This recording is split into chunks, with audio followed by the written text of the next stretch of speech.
mais um ponto importante aí que a Federal e a UDESC gostam bastante de cobrar é o período da ditadura em Santa Catarina. Tá? Assim, durante muito tempo se negou que a ditadura houvesse passado em Santa Catarina, né? Havia um negacionismo historiográfico em relação a isso, mas esse negacionismo já vem sendo desmontado aí há pelo menos uma década e meia na historiografia catarinense, tá?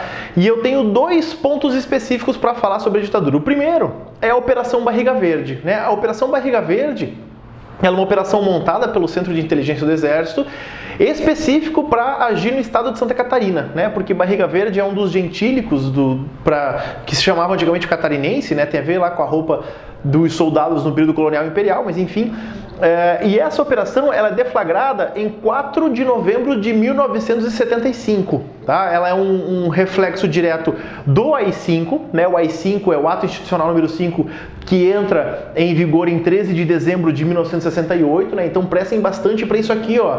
Em 2018, nós comemoramos 50 anos, lembrando que comemorar não é no sentido positivo, né? Muito pelo contrário, nós comemoramos os 50 anos do AI-5. Então, um dos reflexos do AI-5 para Santa Catarina é a deflagração da Operação Barriga Verde, ainda que alguns anos depois, tá? Então, a Operação Barriga Verde, ela vai promover perseguições políticas, perseguições sindicais, pessoas vão ser presas, pessoas vão ser torturadas, pessoas vão ser interrogadas, elas vão ser levadas para a central em Florianópolis ou em Curitiba, dependendo de onde fosse, né? Por exemplo, os presos em Joinville era comum eles irem a Curitiba porque é mais perto do que para Florianópolis, por exemplo. Mas enfim, tá? E isso demonstra o quê? Que houve prisões ilegais, houve perseguição política também no estado de Santa Catarina, tá? Nós vamos ter aí uma dezena, um pouco mais de presos políticos catarinenses, né? Nós vamos ter figuras importantes, tá?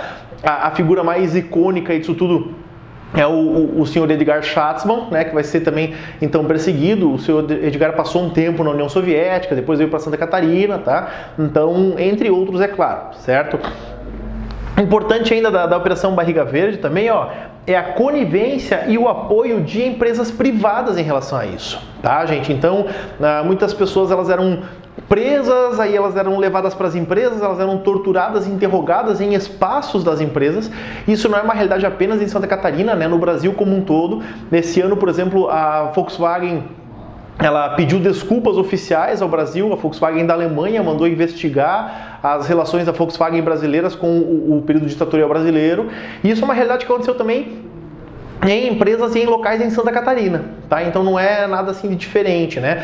Cabe a gente relembrar ainda também, no caso de Joinville, por exemplo, as aproximações políticas entre o então prefeito Nilson Bender, né, com os generais da ditadura. Joinville vai ser um ponto importante de apoio para a ditadura no sul do país, porque Joinville sempre carregava aquela moral da cidade do trabalho, cidade da ordem. Então no dia 1º de maio, em 2 primeiros de maio, nós vamos ter visitas de generais que eram os presidentes, principalmente aqui a figura do Costa e Silva, né? Tanto que em Joinville existe um bairro chamado Costa e Silva. Hoje em dia há um movimento pela mudança do nome, né, para pensar as memórias da ditadura em relação às vítimas da ditadura e assim vai, tá? Mas então, no caso de Joinville existia essa relação estreita, mas existia também a resistência, né? Não podemos entender que era sempre uma questão conivente, né? Há uma conivência das empresas, há uma conivência do poder público, mas há também focos de resistência, claro que não só em Joinville, mas também em outras cidades do estado, tá? Aí agora um outro acontecimento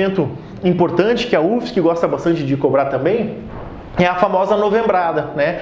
Agora o ano é 1979, então já chegando, a ditadura está chegando perto do fim. Na verdade ela está em crise, é uma crise econômica, uma crise política. A lei de anistia ela já tinha sido promulgada, né? Mostra um enfraquecimento do regime ditatorial, tá? Nós temos aqui também a queda já do milagre econômico, né? O milagre econômico ele já provou ser um verdadeiro milagre, entre aspas, lá no início da década, na metade da década de 70, né? E o Brasil vem passando por sucessivas crises econômicas.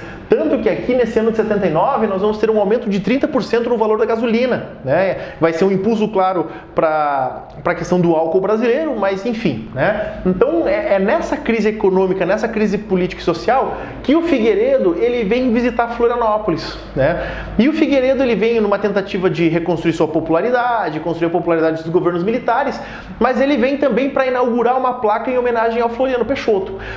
O Floriano Peixoto, se vocês lembrarem lá da nossa aula sobre a Revolução Federalista, ele não é uma pessoa muito benquista pelo florianopolitano, né? Lembram disso que a gente falou lá na nossa aula, né? Então, até falei pra vocês, olha, vai refletir lá na Novembrada, estamos aqui agora vendo isso, tá? Então, o Figueiredo, ele está num hotel na capital de Florianópolis, no centro de Florianópolis, desculpem, né? E tem uma multidão, principalmente ali ligado ao DCE da UFSC, que é os Centros Acadêmicos da UFSC, que é o Partido Comunista do Brasil, enfim, né? Contra o Figueiredo. E o Figueiredo, ele vai até a janela e faz um gesto dúbio, tá? O que é esse gesto dúbio? Vocês me perdoem aqui, mas o que o Figueiredo fez? Ele fez isso aqui pro povo, né? Pro Figueiredo, a justificativa dele é que ele vai dizer assim, ó, tá ok, né? Porque nos Estados Unidos os caras fazem ok, né? Aqui no Brasil, como vocês sabem, isso aqui tem uma outra conotação, tá? Aí a população, se sentindo ofendida pelo gesto, o que eles vão fazer? Eles vão querer bater no Figueiredo, vão cercar o carro dele, né? Vai ter bate-boca, vai ter discussão. A ideia dos estudantes era dar um chute na bunda do Figueiredo. O ministro de Minas e Energia que acompanhava o general, ele vai levar um tapa na cara, ele vai cair no chão, ou seja, uma situação bastante tensa, tá? A placa do Floriano, ela vai ser arrancada lá da Praça da Figueira, então os manifestantes não só vão execrar o general, como também vão arrancar a placa, vão desfazer aquilo que ele veio fazer ali em Florianópolis, né? Alguns estudantes vão ser presos, o processo ele até se arrasta por um tempo, eles vão ser presos, logo vão ser soltos, continuou com o processo instaurado, mas como a lei de anistia ela já havia sido aprovada, não tem mais como criminalizá-los politicamente e acaba, entre aspas, assim, por isso mesmo, né? Sem nenhuma grande penalidade ou execução, o que quer que seja, tá? Mas é interessante porque demonstra, né? Tem também um documentário que alguns estudantes da UFSC, alguns anos depois, fizeram sobre a Novembrada, também está disponível no YouTube, um documentário bem bacana, que ajuda a elucidar um pouco mais da ditadura em Santa Catarina. Aqui, sobre esse aqui, da ditadura em Santa Catarina também tem um documentário. Eu vou ver se consigo colocar os links para vocês, se eles estão liberados, tá? Mas é importante vocês terem esses materiais de apoio, certo, gente?